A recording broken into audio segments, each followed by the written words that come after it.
All right, then let's go. Alicia Ann Reaney here, out for a walk. Reaney is my little best dog friend. She is a scruffy terrier schnauzer mix. This week is going to be a two-part. I split up my thoughts on speaking to clients. So here you go for part one of sustainability talk with your clients. This is Sustainable Events Dog Walk, a short podcast from Positive Impact Event Consulting, where you can get a quick nugget about sustainability for your events and event business while on a walk with Alicia and her dog Reaney. Sustainability is a big project, but we'll get there together, one little step at a time. Out recording today on a sunny spring day, no clouds in the sky, so we're going to be awash with bird noises. I hope you can enjoy that. I certainly dig it. Okay, dog, let's walk. Today, let's focus on clients. I've been talking with you about business elements, business planning, how to make sure that you can incorporate sustainability into your business practices and with your partners, collaborators, and associates around the industry. But today, let's focus a little bit on how to address these topics with clients. You start by rolling in the grass and snorting like a pig.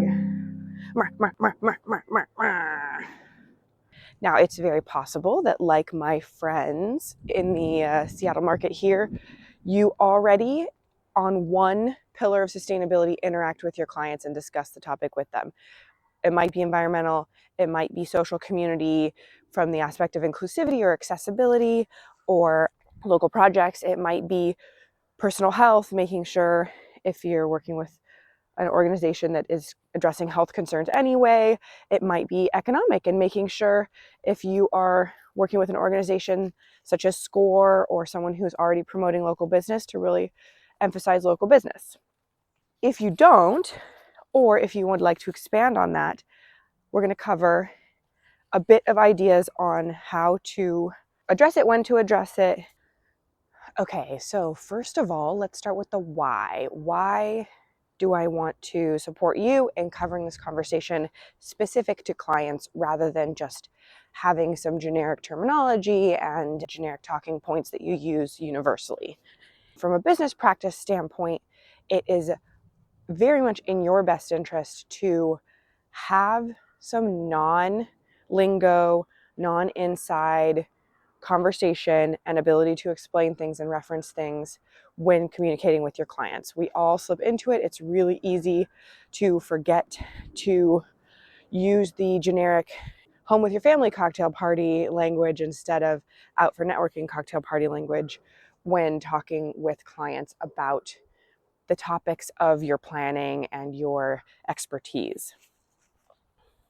So I want you to be able to address with your clients your expertise on sustainability in ways that are emphasizing your expertise, emphasizing the upside for your clients, de-emphasizing a request for permission.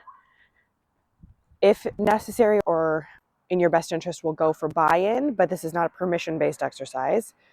So the goal and purpose of your communicating with your clients about sustainability should be to make them feel like you are offering higher level services, that their event is having more positive impacts, and overall to give them a boost of positivity about the impact and the options at their disposal. So if you are working with professional organizations, whether it's a nonprofit or a corporate environment, a meeting, a fundraiser, it doesn't matter, conference, expo, all of it. When you're onboarding your clients, and this is something my friend does, who I was thinking of earlier, you can include on your onboarding questionnaire questions about local charities that are important to your clients, whether they are already invested in and proactive about accessibility, inclusivity, the local economy, environmental issues. These are very easy questions to ask that, as my clients have started integrating into their onboarding, have shared that it makes them look more considerate, more calm and reasoned about the topic, as we knew it would.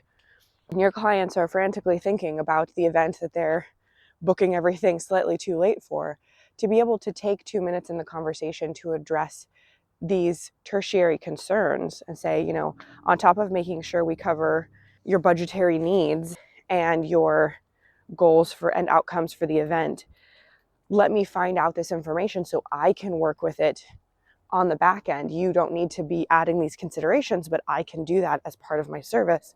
Makes you look great. It's such an easy business win. So when you're starting out, that's how you bring it up with the clients.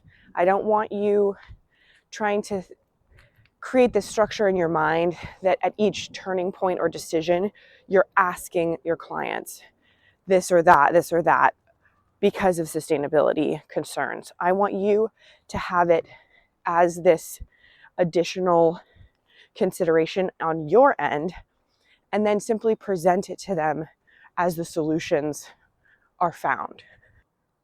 The first and foremost time that I want you to start practicing addressing sustainability is at the time when you are practicing incorporating it into your business anyway, which is to say, when you can present a solution or plan of action to your client with the added upside tag on it. We are going with this vendor for these services, and the great thing is they hit these 2 points of environmentalism and local economic support, and present it as a way of both, this is the great work that we're doing, here's the people, here's the unrelated upside. They're meeting our proposal quote cost, no problem, no added cost, but these are the bonus upsides. And then presenting it in such a way that they understand that they can utilize that information in their marketing and communications about the event if they choose. Going even to the extent that if you have your running vendor spreadsheet, add a column that indicates their sustainability upsides, so you can go through at the end of the event and give that to your client, that column of information saying, our vendors as a group contributed to 1% for the planet or local charities in X proportion. We're X number of minority owned businesses. We're X number of local businesses. Have X standard environmental policies such as water reduction or energy reduction.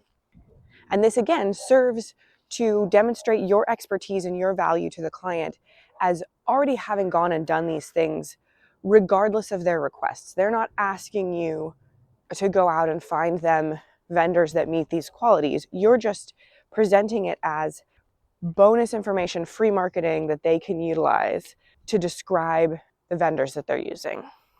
So to recap, you're addressing it with your clients as part of their event build and orientation.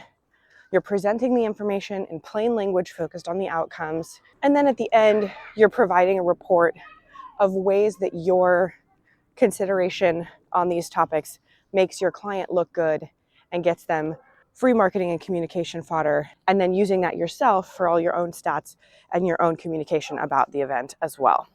Do you have any questions about your particular clients? Feel free to submit a question on my Google form or by the email in the podcast description. And I'll see you back next week for more tips, tricks, inspiration, philosophy, and ideas on sustainability in events.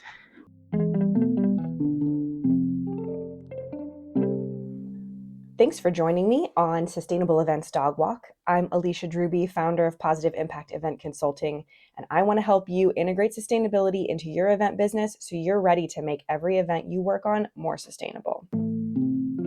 See you next time.